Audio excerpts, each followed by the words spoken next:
मुंबई के Arthur road jail में रखा जाएगा और क्या क्या सुविधाएं मिलेंगी वो सब दिखाया गया, जिसके बाद यूके कोर्ट का ये मानना है कि ये पूरी दलील जो कि यहाँ के भारत के जेल कंडीशंस सही नहीं वो गलत है और इसके कारण ये डिसीजन लिया गया है कि नीरव मोदी को भारत भेजा जाएगा और एक्स्ट्राडाइट किया जाएगा। पर इससे पहले काफ़ी सारे ऐसे लीगल ऑप्शंस अभी भी नीरव मोदी के पास है जिसे यूटिलाइज किया जा सकता है, जैसे कि हाईकोर्ट की बात करें, हाईकोर्ट के सामने अपील किया जा सकता है। और साथ ही साथ देखिए कहीं ना कहीं जिस तरह से विजय माल्या ने भी असाइलम की बात की, वो भी एक ऐसा ऑप्शन है नीरव मोदी के सामने कि अगर उसे यूटिलाइज किया जाए, उसे इस्तेमाल किया जाए तो देखिए एक्स्ट्रेडिशन को अभी और कुछ महीने लग सकते हैं।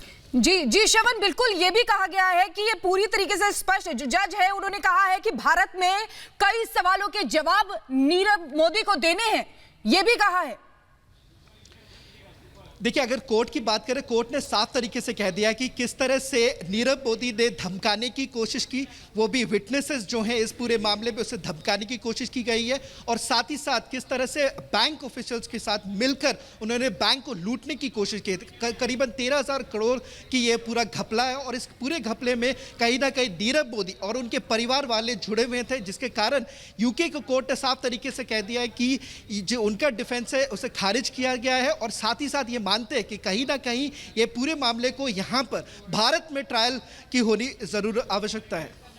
बिल्कुल, ये भी आपसे समझना चाहेंगे। देखिए उनकी तरफ से दलील दी गई थी कि मीडिया ट्रायल हो रहा है, अदालत कमजोर स्थिति में है, यहां तक कि उन्होंने ये भी कहा था कि जेलें बेहतर स्थिति में नहीं है, वहां पर नहीं रहा जा सकता। तमाम उन दलीलों को यूके के कोर्ट ने खारिज भी कर दिया है और ये भी यहां पर समझना बहुत जरूरी है। आपसे समझना चाहेंगे लीगल प्रोसीजर अब क्या कुछ और अपना सकते हैं अपने बचाव के लिए नीरव, क्योंकि नीरव इतनी जल्दी से शायद इस पर समर्पण नहीं करना चाहेगा और उसके जो एडवोकेट है वो कोशिश करेंगे। क्या कुछ और ऑप्शन है उसके पास, किस तरह से वो कोशिश करेगा बचने की? अब देखिए काफ़ी सारे कोशिश रहेंगी। विजय माल्या ने जिस तरह से हाई कोर्ट के सामने अपील की थी, उसी तरह से नीरव मोदी भी हाई कोर्ट के सामने अपील कर सकते हैं और उसके बाद देखिए कहीं ना कहीं जिस तरह से विजय माल्या ने भी एक एप्लीकेशन फाइल की जिसमें उन्होंने कहा कि उन्हें पॉलिटिकल असाइलम की ज़रूरत है, वही चीज़ नीरव मोदी भी कर सकते हैं, जिससे एक कहीं ना कहीं करीब कुछ और महीने ऐसे लग सकते हैं कि उसे भारत लाने से पहले। बट कहीं ना कहीं देखिए जिस तरह से नीरव मोदी के मामले में यूके कोर्ट ने साफ तरीके से कह दिया है कि पहली बात तो यह है कि देखिए ये पूरे मामला चीटिंग का है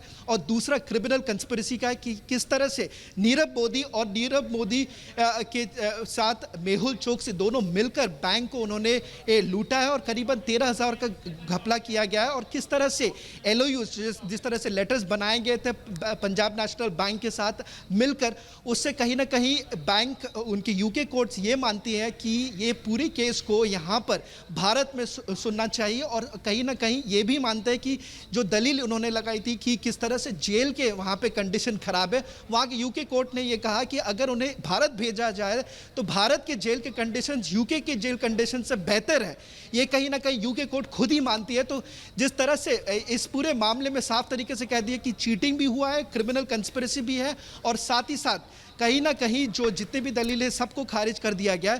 पर कुछ महीने और हमें रुकना पड़ेगा क्योंकि देखिए कहीं ना कहीं जिस तरह से लीगल ऑप्शंस उनके पास अभी भी है हाई कोर्ट के सामने और साथ ही साथ यूके सरकार के सामने भी उनके पास एक ऑप्शन है। यानी श्रवण जिस तरीके से हम देख रहे हैं ये तमाम जो दलीलें दी गई हैं उसमें कोई दम नहीं है जो नीरव मोदी की तरफ से दी गई हैं, तो क्या आगे समझा जाए कि रास्ता जो है अभी साफ हो गया है पूरी तरीके से भारत आने के लिए?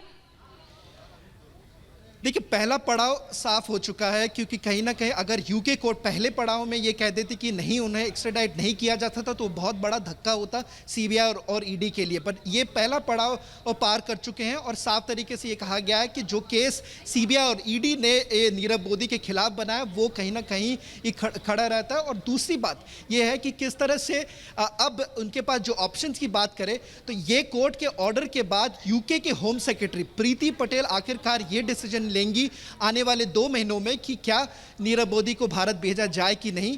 और दूसरी बात अब जो टाइम उनके पास नीरव मोदी के पास जो टाइम है वो टाइम में कहीं ना कहीं ये कहा जा रहा है कि नीरव मोदी के जो लॉयर्स हैं वो हाई कोर्ट में जा सकते हैं, एक अपील दर्ज कर सकते हैं और उस अपील के द्वारा वो ये कोशिश करेंगे ये कहने की कि अगर उन्हें भारत भेजा जाए तो कहीं ना कहीं ये ट्रायल फेयर नहीं रहेगा। ये उनका दलील रह सकता है क्योंकि कहीं ना कहीं जिस तरह से उन्होंने हाई कोर्ट के कुछ एक्सपर्ट्स और हाई कोर्ट से कुछ ओपिनियन यहाँ से लेकर गए और यूके कोर्ट के सामने पेश करने की कोशिश की थी कि ये केस में कोई चीटिंग नहीं हुआ है और कहीं ना कहीं जिस तरह से LOUs बनाए गए तो वो एक फेयर बिजनेस प्रैक्टिस माना जाता है।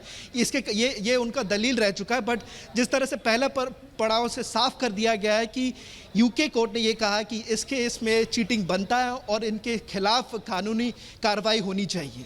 बिल्कुल, देखिए कड़ी टिप्पणी भी कोर्ट की तरफ से की गई है। ये साफ तौर पर कहा गया है कि गवाहों को नीरव ने धमकाया है। यूके कोर्ट ने सबूतों से छेड़छाड़ की बात को भी माना है। तो अगर ऐसे में अपील करता है नीरव मोदी, तो क्या कुछ लगता है कोर्ट का कोर्स ऑफ एक्शन क्या कुछ हो सकता है? भारत के पक्ष में ही होगा ऐसा, कम से कम जो दलीलें आज दी गई हैं कोर्ट की तरफ से उससे लग रहा है। देखिए, ये जो ऑर्डर है ये भारत के पक्ष में ही है, क्योंकि कहीं ना कहीं जिस तरह से यूके कोर्ट ये भी मानते कि नीरव मोदी जब 2018 में भारत से वो भागे, उसके बाद कुछ ऐसे विटनेसेस थे इस पूरे केस में, उसे धमकाने की कोशिश की गई है और साथ ही साथ इस पूरे केस के जो भी विटनेसेस उन्हें मारने की धमकी दी गई थी, जिसे ईडी ने उस पूरे एविडेंस को कोर्ट के सामने पेश किया था। उसके बाद आज यूके कोर्ट ये मानती है कि कहीं ना कहीं अगर नीरव मोदी को बेल दे दिया जाए तो एक तरह से फ्लाइट रिस्क माना जाएंगे। इसलिए 5 बार ऐसा हो चुका है, इससे पहले भी बेल कंडीशंस या बेल रिजेक्ट किया बिल्कुल बिल्कुल बिल्कुल। शवन, आप हमारे साथ बने रहिए। हमारे साथ विदेशी मामलों के जानकार विनय सचदेव भी हमारे साथ जुड़ गए हैं। रविंद्र सचदेव हमारे साथ जुड़ गए, उनसे बात करेंगे। रविंद्र जी, रिपब्लिक में आपका स्वागत है। ये जानना चाहेंगे, क्या ये जो आज फैसला आया है इससे कहा जा सकता है कि भारत की बहुत बड़ी जीत है?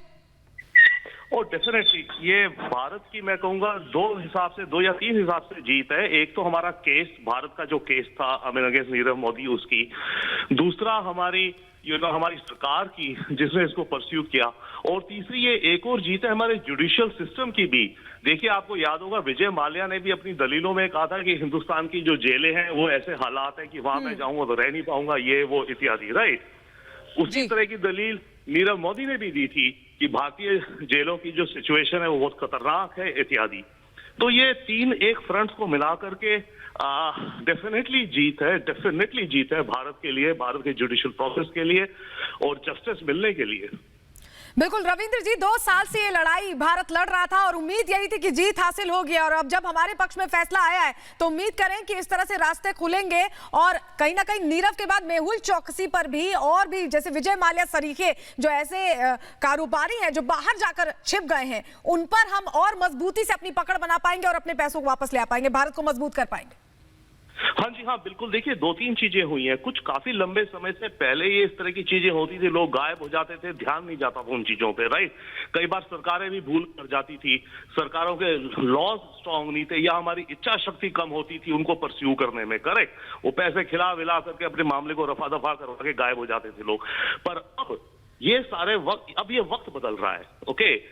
मैं ऑफ कोर्स, एक तो मोदी सरकार की जो मंशा है वो डेफिनेटली कमेंडेबल है इस रास्ते पर दुनिया में अवेयरनेस ज्यादा आ गई है। आपको ध्यान हो, फाइनेंशियल एक्शन टास्क फोर्स जो है, जिसके चलते पाकिस्तान पे भी नकेल खसी जा रही है, वो सारी फाइनेंशियल एक्शन टास्क फोर्स का मुद्दा है इलीगल मनी और मनी लॉन्ड्रिंग, राइट। तो इस तरह की जो चीजें होती हैं, और अलग अलग जो देश थे पहले, जो छोटे छोटे देश थे जो अपने देश की पासपोर्ट आपको दे देते थे, सिटीजनशिप, आपने $1 मिलियन डाला, आप वहां के सिटीजन बन गए। अब उन देशों पे भी, छोटे छोटे जो देश है उन पे प्रश्न उठ रहे हैं और वो देश भी अपने प्रोसेस को इंप्रूव कर रहे हैं ताकि वो दुनिया में कहें कि भैया ठीक है, हम $1 मिलियन देके पासपोर्ट तो दे देते हैं बट हम क्रिमिनल्स को पासपोर्ट नहीं देंगे। तो वो अपने पासपोर्ट इशू करने में भी थोड़ी नुक्ताचीनी, अपना थोड़े ड्यू डिलिजेंस करते हैं। तो इन सब चीजों का मिला जुला असर ये है कि अब ये जो रास्ते थे पहले जिसमें लोग चले जाते थे, अब ये रास्ते बहुत बहुत टाइट, बहुत कम हो गए हैं, हो जाएंगे। और जी रविंद्र जी, आपसे ये जानना चाहेंगे कि जिस तरीके से कोर्ट की तरफ से टिप्पणी की गई है, सीधे सीधे नीरव मोदी जो दलीलें लगातार दे रहा है उसमें कोई दम नहीं है, क्योंकि जेल खराब होने की उन्हें बात की है और तमाम ऐसी चीजें। उन्होंने कहा है कि भारत की जो न्यायपालिका है वो बेहद मजबूत है और स्पष्ट है, ये कहा गया है। अब आपसे ये चीज समझना चाहेंगे कि क्या आगे नीरव मोदी कुछ ऐसा दांवपेच खेल सकता है जिससे वो रुक सके? नहीं, बिल्कुल खेलेंगे। देखिए, अभी जो मैं चेक करूंगा एग्जैक्टली, बट अभी जो ये जजमेंट आई है वहां के डिस्ट्रिक्ट जज के उससे आई है, कोर्ट से, राइट। तो अभी इनके पास दलील अपनी अपील ले जाने के लिए एक हायर कोर्ट डेफिनेटली बचा होगा, राइट। देखिए, अभी माल्या का भी कब से मामला हो रखा है, पर माल्या आगे जाकर के अगले कोर्ट पे गए, फिर उन्होंने आखिरी में एमनेस्टी मांगी है, राइट। तो नीरव मोदी के पास भी अभी कुछ विकल्प बचे हैं जो कि इनकी लीगल टीम अगले लेवल के कोर्ट पे जाएगी और अपील करेगी इस डिसीजन को। परंतु जब इस कोर्ट ने डिसीजन दिया है, जब सारी चीजों को सोचते समझते हुए, तो जो नेक्स्ट कोर्ट जहां ये अपील जाएंगे तो वहां इनकी अपील को एग्री होने के चांस काफी कम है। पर ये दांवपेच तो लड़ेंगे, इतनी जल्दी थोड़ी अपने को बोलेंगे हाँ भाई। आप देखिए हिंदुस्तान में कोई केस होता है, अगर आप डिस्ट्रिक्ट कोर्ट में, हाई कोर्ट में हार गए, आप सुप्रीम कोर्ट तो जाते ही है ना। तो ये भी एक नेक्स्ट लेवल कोर्ट, जो भी वहां का सिस्टम है, मैं चेक करूंगा कौन सा है अभी, बट ये अपील इनकी लीगल टीम डेफिनेटली करेगी। वो हमें एक्सपेक्ट करना चाहिए, वो अपील करेंगे ये। बिल्कुल, बहुत शुक्रिया रविंद्र सचदेवा जी जुड़ने के लिए रिपब्लिक भारत से। तो साफ तौर पर देखिए बड़ी खबर है ये, अब प्रत्यर्पण को मंजूरी मिल चुकी है, नीरव मोदी को भारत वापस लाया जाएगा। हालांकि मजिस्ट्रेट की अदालत के फैसले को देखते हुए ब्रिटेन की गृह मंत्री प्रीति पटेल के पास हस्ताक्षर के लिए भेजा जाएगा। हालांकि फैसले के आधार पर किसी भी पक्ष को उच्च न्यायालय में अपील करने की संभावना है और ये कहा जा सकता है नीरव मोदी यहां पर बचने की कोशिश जरूर करेगा, लेकिन जिस तरह से यूके के कोर्ट का डायरेक्टिव आया है, समझ में आ रहा है कि फैसला पूरी तरह से भारत के पक्ष में। जो अपील की गई थी नीरव मोदी की तरफ से, जो दलील दी गई थी, सभी को खारिज कर भारत प्रत्यर्पण को मंजूरी दी गई है। इस वक्त ये सबसे बड़ी खबर। बिल्कुल, ये बहुत बड़ी खबर है और बहुत बड़ा फैसला है। जिस तरीके से कहा गया है, कोर्ट की तरफ से ये कहा गया है कि नीरव मोदी को भारत में कई सवालों के जवाब देने हैं, क्योंकि ये वहां पर देखा जा रहा था कि जो जवाब नीरव मोदी दे रहा था वो आपस में मेल नहीं खा रहे थे। जो दलीलें नीरव मोदी की तरफ से दी गई हैं वो बिल्कुल बेदम वहां पर कोर्ट में लगी है और कोर्ट ने स्पष्ट और साफ साफ कह दिया है कि भारत की जो न्यायपालिका है वो पूरी तरीके से स्पष्ट है, मजबूत है, इसलिए नीरव मोदी को वहां जाना चाहिए। यानी कि प्रत्यर्पण का रास्ता यहां से साफ होता है और पहला कदम जो है वो आगे बढ़ा है। अब आगे क्या वो स्टेप लेगा नीरव मोदी बचने के लिए, वो आगे देखने वाली बात होगी, लेकिन पहला कदम यहां से साफ हो गया है। सीधे सीधे यूके कोर्ट की टिप्पणी बेहद सख्त और पूरी तरीके से उन्होंने कहा है कि 13,000 करोड़ रुपए के जो बैंक फ्रॉड केस में, जो बैंक फ्रॉड का केस उसने किया है, उसको उस पर भारत भेजा जा सकता है। यानी कि जेल को लेकर भी देखिए नीरव मोदी की तरफ से कहा गया था कि जेल वहां पर ठीक नहीं है।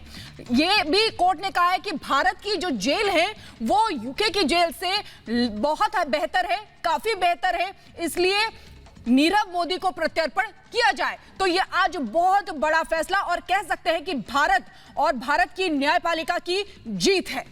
तो देखिए 2 साल पहले फरार हुआ था और लगातार तब से भारत सरकार ये कोशिश कर रही थी कि नकेल कसी जा सके, इसका प्रत्यर्पण करवाया जा सके। और देखिए बड़ी जीत है, क्योंकि 14,000 करोड़ के एपीएनबी घोटाले में वांछित था नीरव मोदी और अब भारत प्रत्यर्पित किया जा सकता है। मार्च 2019 में गिरफ्तारी हुई थी और तब से ट्रायल चल रहा था। तो नीरव मोदी पर बहुत बड़ी खबर है ये, भारत लाया जाएगा भगोड़ा नीरव। प्रत्यर्पण को लंदन कोर्ट ने मंजूरी दे दी है। बहुत बड़ा ये अपडेट निकलकर सामने आ रहा है।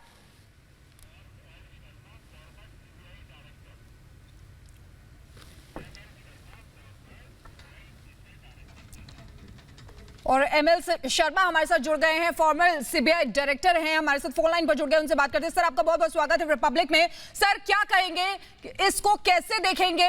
बहुत बड़ा फैसला आज आया है, यूके कोर्ट ने साफ साफ जो नीरव मोदी दलीलें दे रहा था उनको खारिज कर दिया है, बेदम उनको दलीलें दिखाई दी है। कहेंगे कि ये भारत की जीत है, बहुत बड़ी जीत है। आप बिल्कुल सही फरमा रही हैं, ये भारत की जीत है और खास तौर से सीबीआई की जीत है। नीरव मोदी ऐसा व्यक्ति था जिसने भारत के लोगों का, भारत के बैंकिंग सिस्टम का लगभग 10,000 करोड़ रुपया खाया और फिर गायब हो गया। तो उसको भारत की जेल की सलाखों के अंदर रहना पड़ेगा, ट्रायल को फेस करना पड़ेगा और सजा भुगतना पड़ेगा।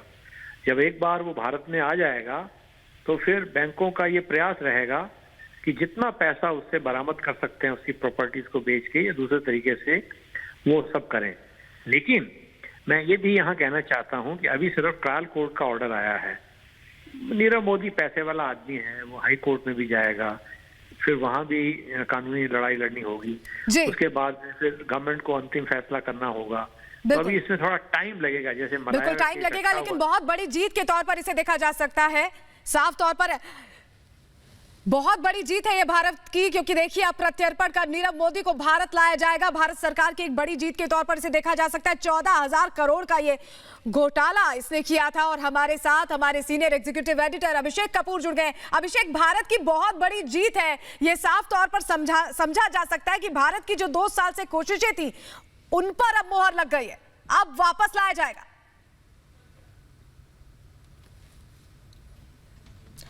लगता है उनसे संपर्क दोबारा करने की कोशिश करेंगे, लेकिन ये बहुत बड़ी खबर है।